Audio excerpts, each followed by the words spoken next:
Hey everybody! Hi everyone. It is October, except for it's the very end of September, and Gary and I can't look at these. Look at this 84 degrees right right now now in Bozeman. in Bozeman, Montana. So that's kind of crazy. Yeah, but this is our October update because in just a few days it will be October, and we are here this time thinking about this fantastic notion, understanding that's actually come out of biological sciences that has taken on the name biological curiosity and is associated with what happens in healing. Yeah, it really is kind of a foundational idea that underpins all of life. This notion of reaching out, an organism reaching out, experimenting, being creative. We call it being curious here too. It seems just right, the right word. To find often new pathways, especially after big disruptions, to either sustain current health or often to restore it or even grow it. Right. And so, in this theme that we keep carrying through, which is you are nature, we are nature, we are nature in nature all the time, whether we're in our homes or in airplanes, no matter where we are nature in nature. And what does that have to teach us about how we can live well in the world? Well, this notion of biological curiosity, and the way that we've seen it is that healing is biological curiosity. So we've talked a lot in the work that we've done together about disruption, Yeah. and how disruption is just this natural feature of being alive. Yeah, it's interesting, when you get sick, some sort of infection or virus inside of you, there are these white blood cells called the macrophages, and they go out and kind of take stock of what's going on, what the exact nature of this risk is, send that back to the lymph system. The lymph system then chooses what other kinds of white blood cells, T cells, B cells. yeah, right, Yeah. right. Which ones and how many to send to the particular site. So everything is in real time, and as you can imagine, it's usually the best creative choice that can be made in the moment. Doesn't mean it's going to be the right one. Or the one that you use forever. So I want to ask you a question. One of the books that you've written, The Carry Home, is about grief. It's about spreading Jane's ashes in the places that she asked you to spread them. Right. And so grief is definitely a disruption. Can you, in your experience, can you recall anything that might have been like curiosity?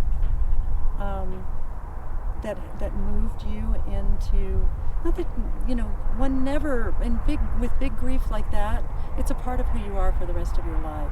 It's an illusion, and it's a really unfair message that we've gotten in Western culture, that we have a big loss and then we get over it. You don't. It's part of who you are, right? And so then I'm wondering about how biological curiosity, that's a kind of healing. What do you think about that? Well, I think during that grieving period, not just when scattering the ashes, but I would go out into the natural world often because I wasn't going to get any specific answers there for my grief, but I knew I would have access to something you've probably heard of us talk about before, which one was beauty, the other is a sense of community, a web of life, and the other is a mystery. And certainly the loss of a loved one is big time mystery, and nature is big enough to hold all of those three things. So by holding those things, by being in a place, and it could have been another environment for other people, but for me it was the natural world, by being able to hold those qualities close, then it felt like I had the presence of mind to sort of let that creative, what is the next step, what do I need to do now, those kinds of questions come up. So it was sort of a way of stopping, which Mary talks about all the time, held by those three qualities, beauty, community, mystery, and in that embrace, to be able to have enough presence of mind to either accept what's going on or to imagine a new direction that might be useful.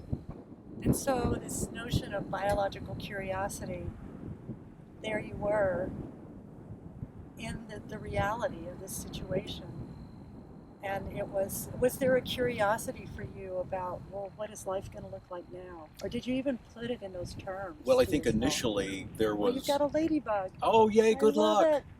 Yay. Initially, it's not so much curiosity. It's an absolute, feels like an absolute certainty that life will never be the same, and life will never be free of that pain. And so that's what happens initially.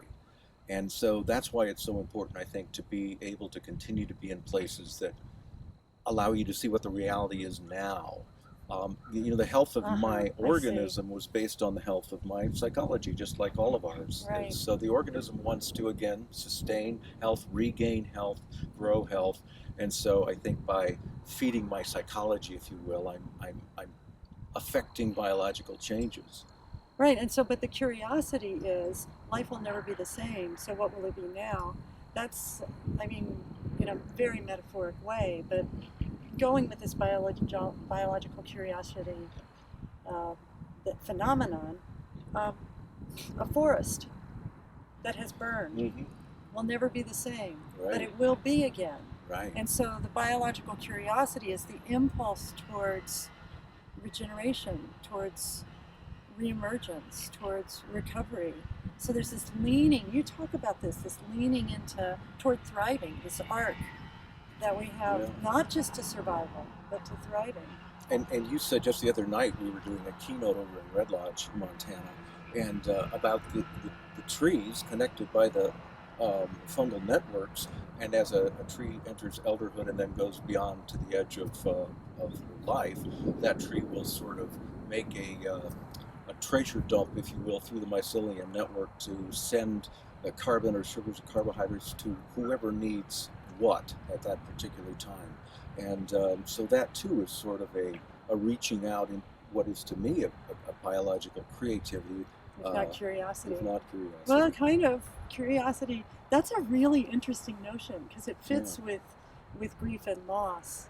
I mean, That there is a way that you just kind of go, I'm done and I'm giving all this energy to all these other trees the Yeah. grandmother does. Yeah. And so there's this curiosity about what comes next for all of them, but it's up to all of them. I don't know, I may be stretching the metaphor too much. Well, and certainly in other mammals, many other mammals, they survive and they thrive too because of their curiosity, whether it's a grizzly bear needing to find a new food source in a meadow that she's never tried before and thus feeding herself before it's time to hibernate, or any of a number of animals, chimpanzees sticking a stick down a termite mound, and lo and behold, it comes out covered with insects, and suddenly a new way of feeding on those insects is born. And so that's something that drives animal life all the time.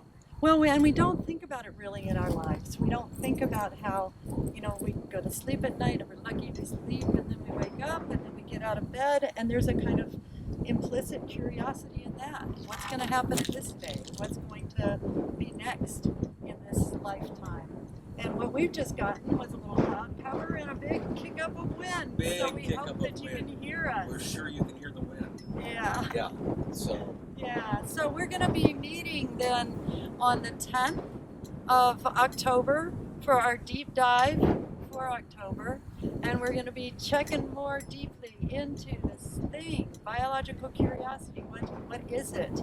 Healing is biological curiosity. This is what how the theory is coming forward, the theory and the findings, the research. And how do we access that? How are we calm enough to hear the fruits, the rewards of that curiosity in times that have such existential anxiety to them? Right. So it's time we access this this curiosity, but how does one do that in these very noisy times? And you'll know what I'm going to say. Stop. Just stop. Really. In that stopping, one of the first things that is present is a quality, at least for me, of curiosity with how quiet it is. And curiosity with how taken care of, hey you, things are. Yeah, we got a visitor. So that's what we're going to be looking more into. 6 o'clock on Tuesday night, the 10th of October, we will be doing our deep dive. We've got a new blog up if you want to check it on www.fullyecology.com. Yeah. And then you can always be in touch with us. ConnectedFullEcology.com. It's just easy. It's that easy. Love to Yeah. hear from you. Yeah, please be in touch. We're enjoying every time we hear from everyone, any one of you. So yeah, and we look forward to seeing you out there closer to where you live anytime now. So stay tuned. Have a great month. Yeah, see you soon. Bye-bye. Bye bye.